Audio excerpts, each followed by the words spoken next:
Okay, so any question? May questions? Wait, sige. At saka ito ha, let's say, kung next month, kung ilang trees lang ang kaya nyo, or hindi yung katulad ng nagbabayad ka ng, let's say, ng bahay o kaya any property, kailangan monthly, meron ka talagang binabayaran na halaga, di ba? Ito is either 1 tree, 2 trees, kung wala the other month, okay lang. Ang importante, kung ilan ang na-invest nyo yung year na yon, doon yung tubo, doon mag-up talaga kung ilan yung na-invest ninyong tree. Of course, the more na marami kang biniling tree, the more naman na marami kang i-multiply it ng 12.25 times. Ganun lang kasimple.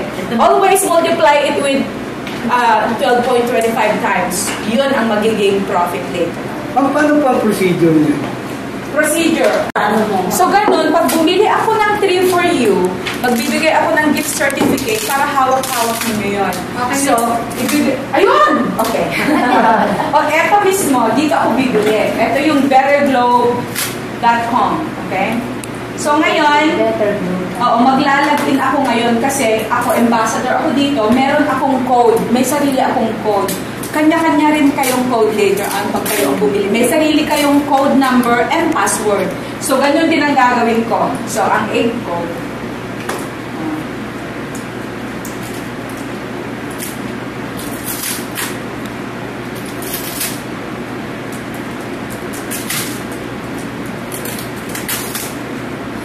Ayan.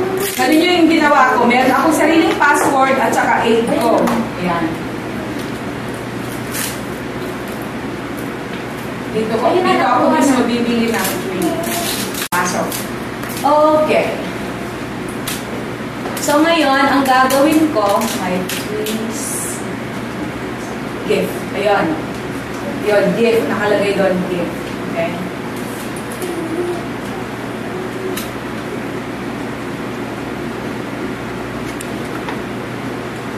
Alright. Gift to external person. Nakikita nyo? Okay. Ito mismo, doon ako. Gift to external person. Ibig sabihin, yung pagbibigyan ko ng gift ngayon ay hindi pa siya membro kasi hindi pa siya nakabili. First time ko pa lang na bumili para sa kanya. Okay? So, gift to external person. I-click ko yun. Alright. So, I want to give the following as a gift. Okay, number of trees, better grow trees. Okay, bigyan ko siya ng isang tree. Ang isang tree is equivalent to 15 euros.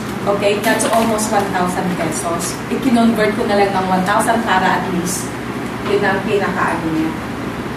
And then, so that's equivalent 15 euros.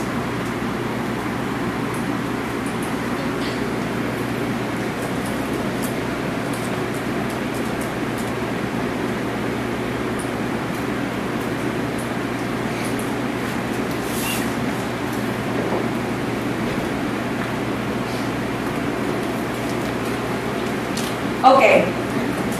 Kanino ko ipangalan? Ano yung pangalan niya? Anong pangalan mo, darling? Kanino? Sino may birthday? Dalawa sila, ma'am. Isa. Isa lang muna. Ikaw na lang muna. Okay. Ano sino mo? Elisa. Elisa. E-L-I-S-A. Elisa. El Bolario. H-E-R. H-E-R. B. O-L-A-R-Y-O. I-O. R-I-O. R. Ano ginawa kong Tagalog eh? Spanish pala. Alright.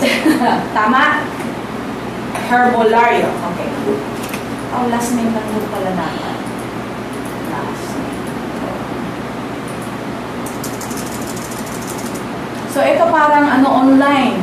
Dito ako bibili, later andito rin nyo kung makukuha yung pera nyo. Di makikita nyo lahat dito kung kailan mag-start mag-earn ng 15%, andun lahat. Okay, address. 31X dash 3. 31X X dash 3. Corazon Besos. Corazon. Corazon de Jesus. Okay. Street, San Juan. San Juan City. San Juan. San Juan City? Opo. Okay. San Juan City dapat pala nandun sa city. Okay. State is Manila ba to? Manila. Manila. Okay. Country, Philippines. Okay. Philippines. Okay. Phone. Anong phone number? 0933. 0933. Ay, hindi. Landline muna. Landline. May landline ka ba? Go. Ako na lang muna. 393-5994. Cellphone. 0933. Okay. 639. 3805. Bibigyan kita ng password. Ikaw lang ang magtatago. Pwede mo ilagay. Ganito kasi, mas maganda kasi kung meron din nakakaalam na isa. Kasi in case may mangyari sa'yo, di ba? In case may mangyari sa'yo, tapos dapat isa lang ang nakakaalam.